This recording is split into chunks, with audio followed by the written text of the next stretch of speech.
This video will try to discuss Java collection interfaces. The collection interface is the root interface of the Java collections framework.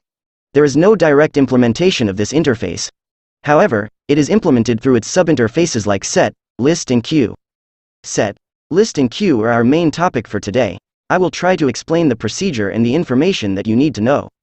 First is set. Set in Java is an interface declared in Java util package. It extends the collection interface that allows creating an unordered collection or list, where duplicate values are not allowed.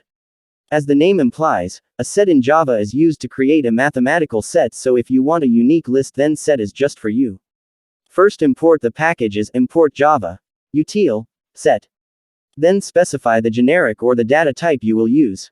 Set less than integer greater than equals generics. Then after that you need to use a class that implements set. You can't use set again because set is an extension of collection. This is the part where we will use class hashset and treeset. Import it as import Java util hashset or import Java util treeset. Hashset is for random sequences and treeset for proper sequences. With this you can now add values. Then print it out using enhance for loop.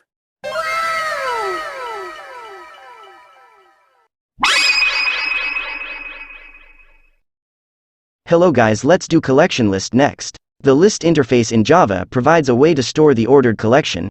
It is a child interface of collection. It is an ordered collection of objects in which duplicate values can be stored. Since list preserves the insertion order, it allows positional access and insertion of elements. You can also add values in between. Just like set, it has the same purpose but with different concept. Use ArrayList to implement the object list. Import it first as import Java util ArrayList and import Java util list. Then use values.add to list the elements, then call them out using the enhance for loop. Now you can sort it using algorithm. Since list is part in the extension of collections, import it first, import Java util collections, then type the syntax collection sort values. With this you will now have a sorted list. You're never gonna make it, you're not good enough. There's a million other people with the same stuff. You really think you're different? Man, you must be kidding. Think you're gonna... Next is queue interface. It's an interface with the concept of first in first out. For implementation we can use array or linked list, but this time we're going to use the array. Why are we still here? Just to suffer? First element will go out first. That's the concept of queue. There are many terms that represents the queue interface. Enqueue for inserting elements. Dequeue for removing elements. You can also implement the size using size, meaning it's using index.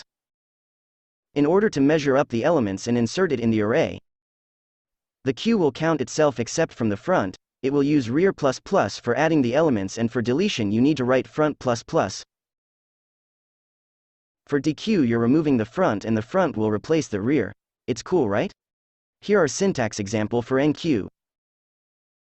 Here is the runner program I created to run the queue interface. You can see the printed result. Adding the values for rear and front. Then printing it using the enhance for loop. And with the runner we successfully printed it out. For the dequeue you just need to add the syntax below the queue. Enqueue the queue. 75 and 52 are now gone. Or banished to the shadow realm because we added a 2 dequeue.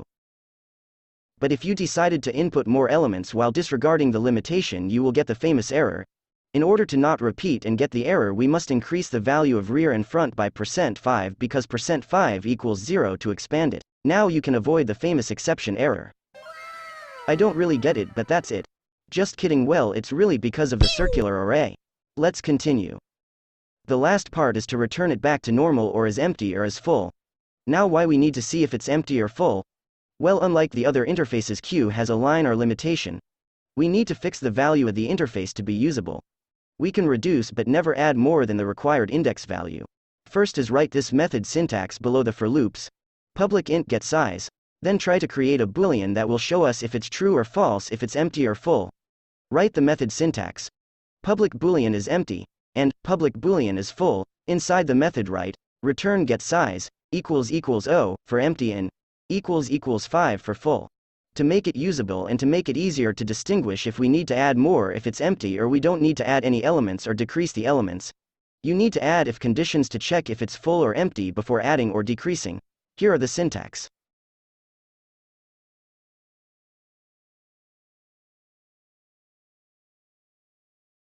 Now we will just add this syntax to the runner to call them out. So the result should look like this. It says that it's false, meaning it's not empty. You can see the proper size is 5. It's a different story if we remove some elements and change the declaration from empty to full. Anyway, that's the end of the video. Thank you for watching.